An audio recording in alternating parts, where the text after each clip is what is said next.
우리 함께 읽을 말씀은 갈라디아서 6장입니다. 6장 11절부터 18절 말씀을 교독하겠습니다. 제가 먼저 읽겠습니다. 보십시오. 내가 여러분에게 직접 이렇게 큰 글자로 적습니다.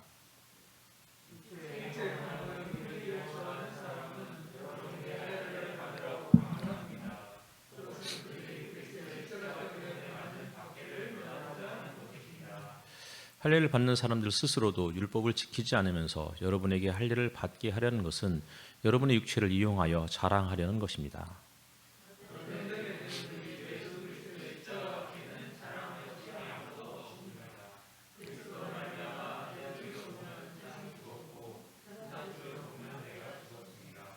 할례를 받거나 안 받는 것이 중요한 것이 아니라 새롭게 창조되는 것이 중요합니다.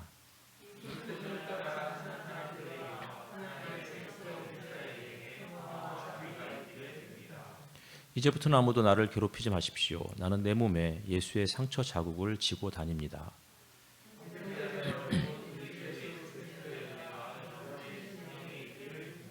아멘. 오늘 이 시간 잠깐 또 돌아보시면서 인사 한번 나누셨으면 좋겠습니다.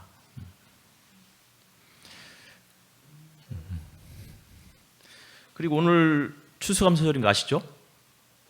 써오셨나요? 오늘 설교가 10분 설교라서 여러분들이 써오지 않았으면 예배가 뭐 10시 반에 끝나야 될 것 같은데 혹시 써오신 분 계신가요? 나는 뭐 안 써오셨어도 뭐 또 여러분들이 또 잘하시는 거 있잖아요. 늘 즉흥적으로. 일단 빨리 끝내겠습니다. 오늘은 말씀드렸듯이 추수감사절입니다.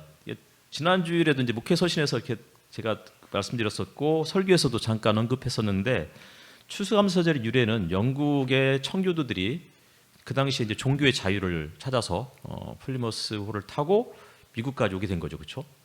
그러니까 이제 영국의 그 당시의 상황들은 아마 이제 다 세계사를 배우셨으니까 어쨌든 성공회라는 이 국교 그 틈바구니에서 신앙의 자유를 또 얻고자 하는 그 당시에 뭐 청교도라든지 뭐 또 장로교 뭐 침례교 그 이후에 또 물론 감리교가 생겼지만 이런 사람들이 신앙의 이제 박해를 계속 받아왔던 상황이었고 그런 와중에 이제 신앙의 자유를 찾아서 북미 대륙으로 이주했던 그리고 그들이 이제 첫 해 겨울에 원주민들과 함께 만나면서 이 추수감사절이 유래되었다라고 우리가 알고 있어요. 하지만 추수감사는 사실은 뭐 거기에서뿐만 아니고 성경에도 이미 추수감사에 관련된 그런 내용들이 있죠. 뭐 초막절이라든지 혹은 7.7절 이런 것들이 기본적으로 추수감사 절기이고요. 그런데 이것은 뭐 추수감사 절기는 뭐 기독교나 유대교뿐만 아니라 모든 종교와 모든 문화에 다 이렇게 들어 있죠. 마르셀 모스라는 이제 뭐 인류학자이면서 사회학자가 있어요. 이 사람은 이제 드류케임 혹은 드류카임의 조카이기도 했던 것 같아요. 제 기억으로는. 마르셀 모스가 썼던 책이 증여론이라는 책인데 이 증여론이라는 책이 이제 그 일종의 이 사회학 혹은 인류학에 있어서 가장 중요한 그러니까 뭐라고 할까 하여튼 뭐 교과서 같은 책이었다라고 그렇게 이야기를 해요. 거기에 이제 증여론이라는 책에 보면 포틀레치라는 말이 나와요. 포틀레치에서 아마 포틀락이라는 말이 나왔을 것이다. 포틀락이라는 혹시 아세요? 제가 발음을 이제 그냥 우리가 포틀락이라고 하니까 이렇게 하지만 중원아 원래 뭐라고 그러지? P-O-T-L-U-C-K.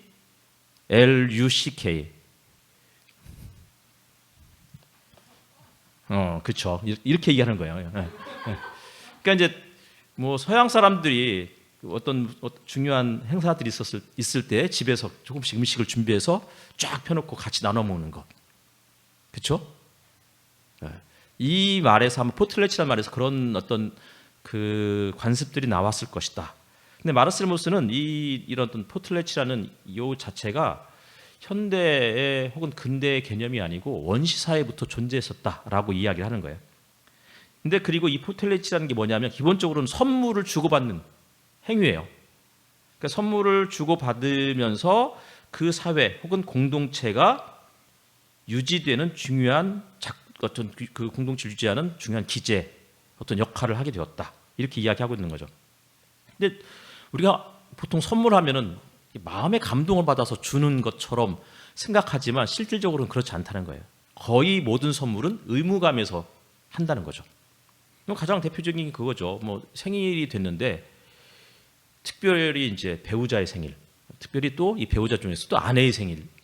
이 아내의 생일에 뭐 집사람도 저한테 잘 안 줬으니까 저도 안 주면 사실은 이때부터는 이제 기본적으로 이게 가정생활하기 굉장히 어려운 거죠. 그러니까 거의 의무감인 거예요. 생일이 되면 후환이 두려워서 그래서 줘야 되는.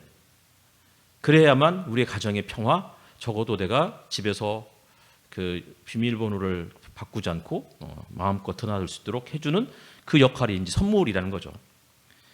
그러니까 이제 결국 의무감에서 주는 선물인데 이 선물이 관계를 유지하는데 중요한 역할을 한다. 이런 내용이 이제 증여론의 전체적인 내용이죠. 마르셀무스가 포틀레치라는 관습을 예를 들고 있는데 포틀레치는 주로 어떤 사람이 태어났을 때 혹은 뭐 결혼식이나 장례식이 있을 때 그 집안의 주인이죠. 호스트가 사람들을 초청하고 그들에게 성대한 음식을 베풀고 선물을 주는 거예요. 그러면 그 음식을 얻어먹고 선물을 받은 사람들이 돌아가서 어떻게 해요? 다음에 자기도 그것을 갚아야 되는 마음의 짐을 지게 되는 거죠.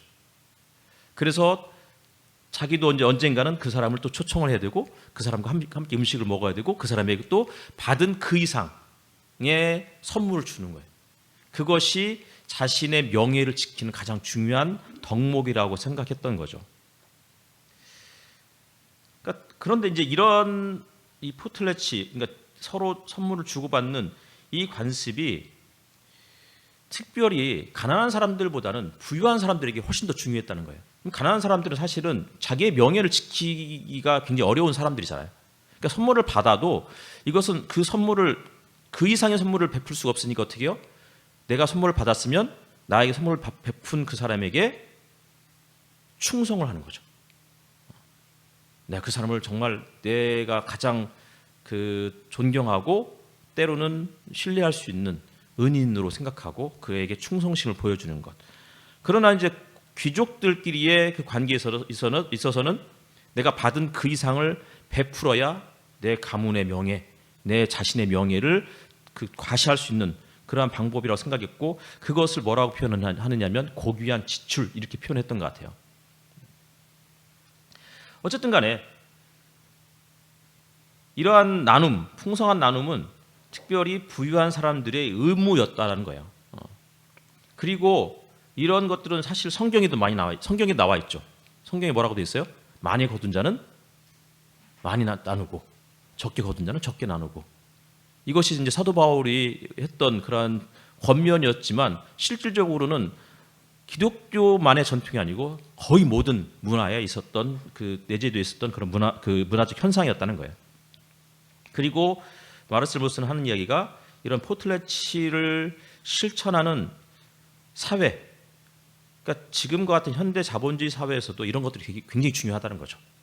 그래서 특별히 부자들이 더 많이 베풀고 더 많은 사람들에게 자신들의 부를 일종의 이제 뭐 이렇게 환원하는 이러한 풍습들이 현대 사회에 특별히 자본주의 사회에 있어서 가장 중요하다. 지금은 뭐예요? 자신을 자랑하는 방법이 뭐냐면 몇 평 아파트에 살고 있느냐, 얼마만큼의 자산을 갖고 있느냐.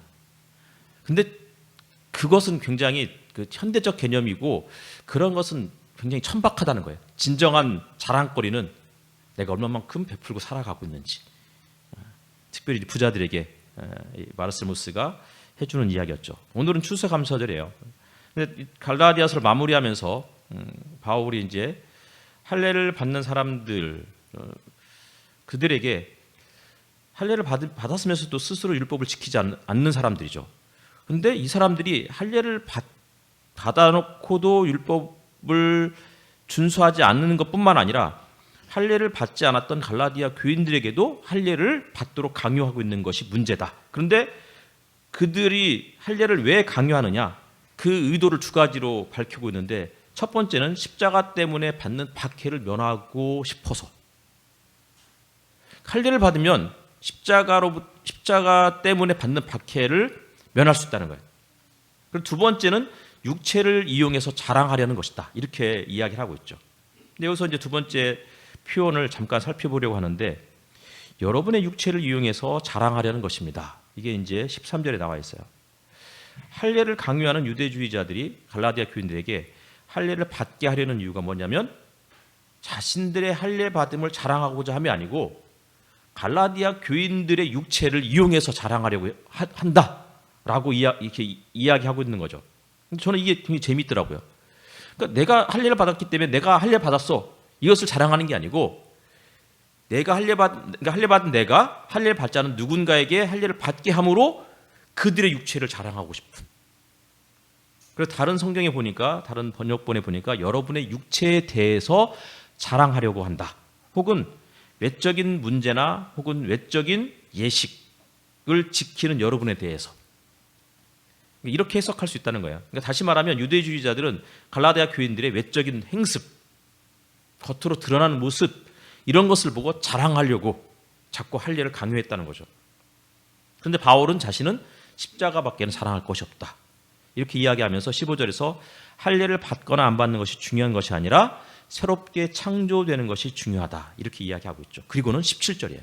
17절을 한번 같이 읽어보겠습니다. 자, 시작.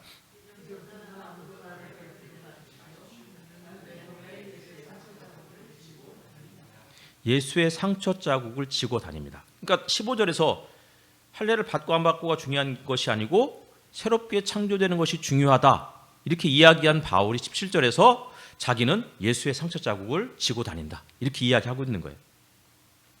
그러면 이 예수의 상처 자국을 지고 다닌다는 이 말과 15절의 이 구절을 같이 연계해서 해석하는 것이 오히려 저는 설득력이 있다고 생각이 드는 거죠.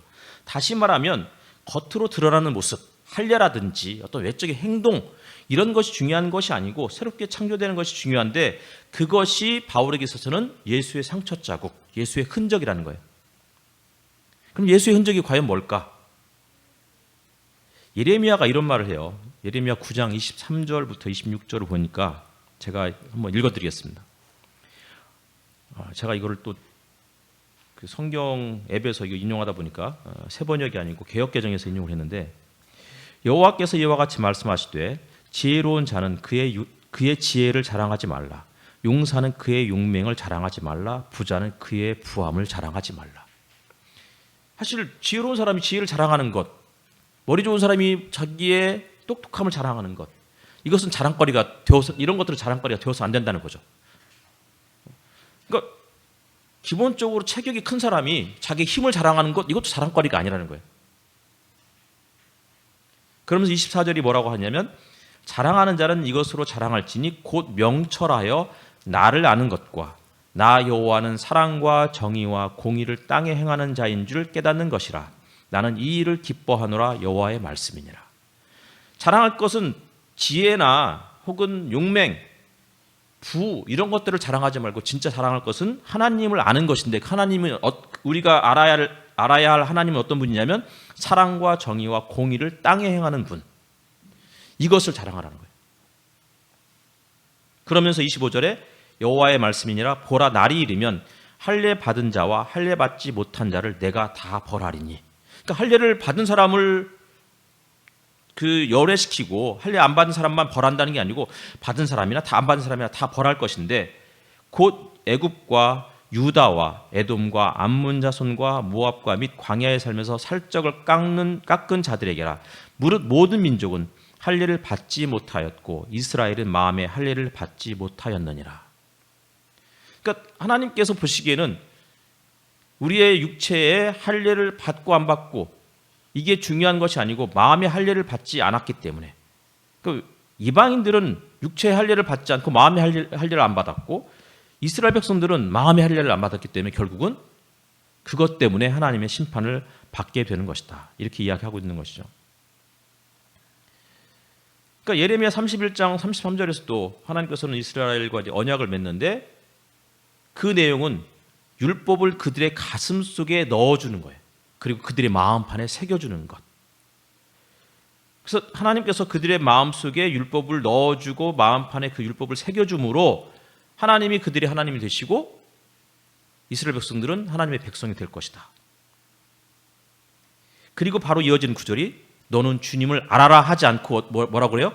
작은 자들로부터 큰 자에 이르기까지 모두가 다 하나님을 알 것이다. 이렇게 이야기하고 있는 거예요. 하나님을 안다. 그 예레미야서에서 뭐라고요? 하나님은 사랑과 정의와 공의를 행하시는 분이다. 그런 하나님을 안다는 거죠.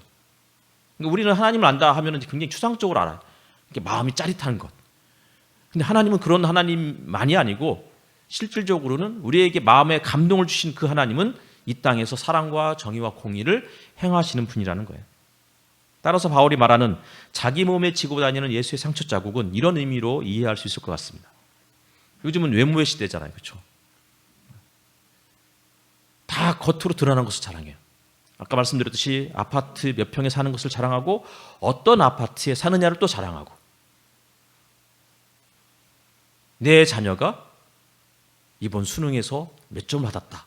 좋은 대학에 갔다. 이것들을 자랑하고 그리고 나의 몸을 자랑하죠. 이렇게 쌍꺼풀이 잘 되면 또 쌍꺼풀을 또 자랑하고 또 남자들은 또 이제 막 열심히 헬스해가지고 그 몸을 또 자랑하고 이런 자랑을 겉으로 드러난 것을 자랑하는 시대가 된 거예요. 그런데 사실 우리는 자랑할 게 별로 없어요. 우리 교회를 보니까 뭐 몸짱도 없고 몸짱이라고 하면 한두 명 있을까? 근데 제가 봤을 때는 또 그것도 자랑할 만한 몸은 또 아닌 것 같아. 좋은 아파트에 사시는 분도 없고